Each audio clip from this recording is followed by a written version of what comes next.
Oh, it is Jesus. Yes, it is Jesus. It is Jesus in my soul. For I have touched the hem of his garment, and his blood has made me whole. Oh, it is Jesus. Yes, it is Jesus. It is Jesus in our souls. For we have touched the hem of his garment, and his blood has made me whole.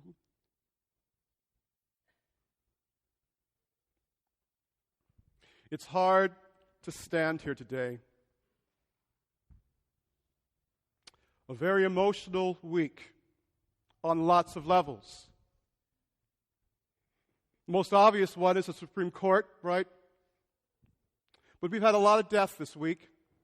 Judy Deacon, member of our community, great person, to be buried in a couple of weeks.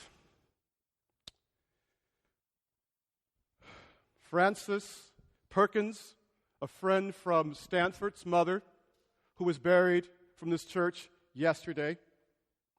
My own brother, who we celebrated last Thursday. Lois Bridgman, who we celebrated the Thursday before that. Victims in South Carolina. A very emotional week. Hui and Lizelle getting married. A very emotional week. Life is full of rises and falls. But hopefully in all of our rises and all of our falling, we walk with one another. One of the most powerful things about this South Carolina thing was, first of all, the trauma that had happened, that these things happen. What was even more powerful? Forgiveness. Forgiveness still exists.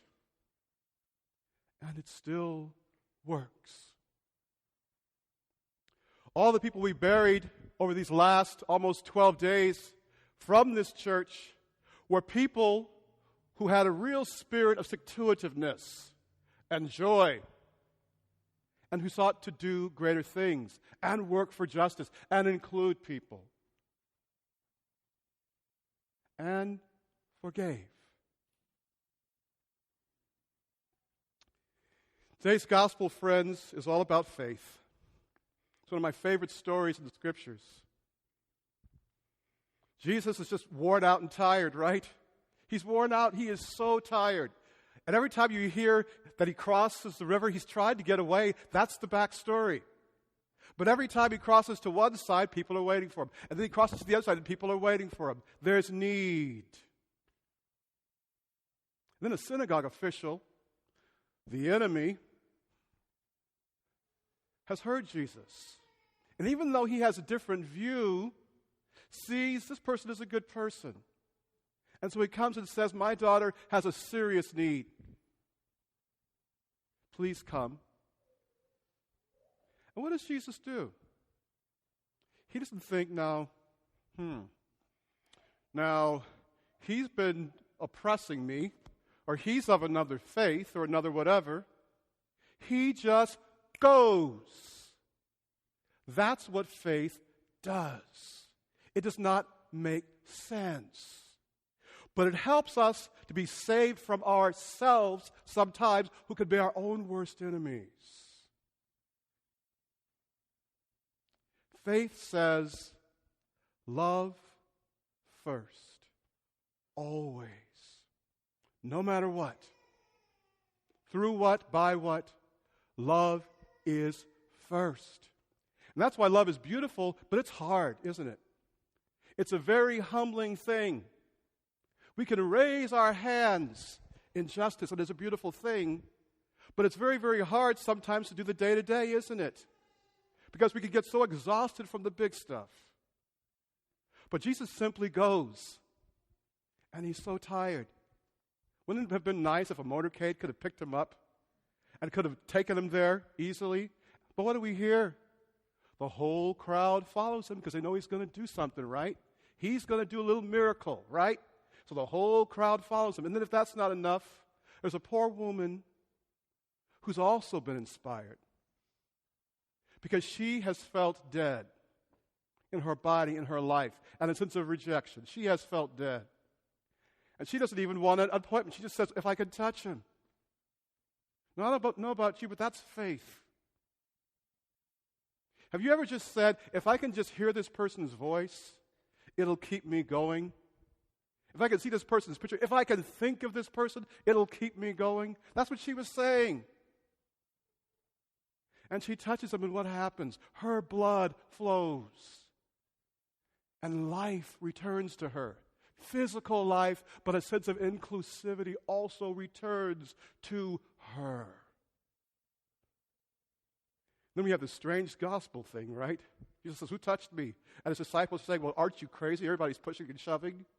And you ask that dumb question. Jesus says, no, who touched me? At first we get scared, right? When I was a kid, I was so scared of this story because Jesus is going to get mad. But does he get mad? No. What does he do? He wants to recognize her. It says she came and fell at his feet and told him the truth. I think the gospel said the whole truth, the whole journey. Which means what? If someone's going to tell you the whole truth, you have to listen with a crowd pushing on you. And what does he say? Your faith and your ability as you walk the journey of life, ups and downs. And don't turn cynical or mean or nasty. Your faith is what heals your body, but also your life. And that's the message for us. Then he keeps going. And then we hear the news, she's dead. Why trouble him? He's not going to be able to do anything. There's another story here. Even when we don't feel like we could do anything, that doesn't mean that God can't. Even when we're tired, we have to hold on to that hand of God and to have it pull us out of our illness, out of our fear, out of our question, out of our doubt, out of our death. We have to let it pull us. Because what was Jesus saying? Yes, she died. But he was saying, this girl's life, as well as our life, is a part of a higher narrative. And God did not create death. God created life. And even if we fall asleep with God, we're going to rise. And that's why he walked in that room, not bothered by the drama, and he took the little girl by the hand. And I love it, little girl. He could have just gone like that. But he takes her by the hand and counter, and he says, little girl, rise and witness that God's real. One of the proudest moments of my life was several years ago at the Religious Education Congress when our own Timothy Radcliffe gave an incredible keynote address to 40,000 people. And he spoke about different issues in our society, hard, hot-button issues that are difficult to talk about and agree upon. But the bottom line, he said, but our role, if we're baptized, is to stand with our people, whoever. Black or white. L, B, G, T, E, F, G. I can't remember all that. Rich and poor, our responsibility is to stand with people, whether we agree or not, but to stand with people as we and they move through life and tell stories. And if we do, God's going to do something through us and beyond us. The whole purpose of the gospel today is about faith. Faith is not always about answering the questions that we have. I have a long list for God one day. Faith answers some questions. But faith also gives you and I a place to be when we have no energy, no strength, to simply sit and to feel that the arms of God are around us and that we're loved and lifted. And friends, that's the type of grace that's amazing, isn't it? God's friendship never ends. And that's what we're called to have faith in. Through the ups and downs, things that we can't understand, that we can't see and can't explain. We're called to remember that God is with us. And every once in a while, God does something amazing. But you know, if we have the consciousness to pay attention and open our eyes, God does amazing things every day. We come together around the table of the Word and the Sacrament, and we come together as one people with differing opinions and views and levels of comfort. But that's why I've always said in our community, when people say we're a progressive community, I say, no, we're not. We are an open community, because that is a true statement. If you are progressive or conservative or whatever, we're not open. We're a club. And we are not a club here. And that's why it works. Jesus' disciples were not a progressive community or a conservative. They were an open community. And that's why it worked. Because we help each other on the journey wherever we walk and however we're feeling today. And that's the gift of church. Ronald Rolheiser once said that a mother came to him and she was so concerned because her adult child wasn't going to church. He was in college. He was doing all those things that college students do, right? You know, those things that college students do. And she was so worried.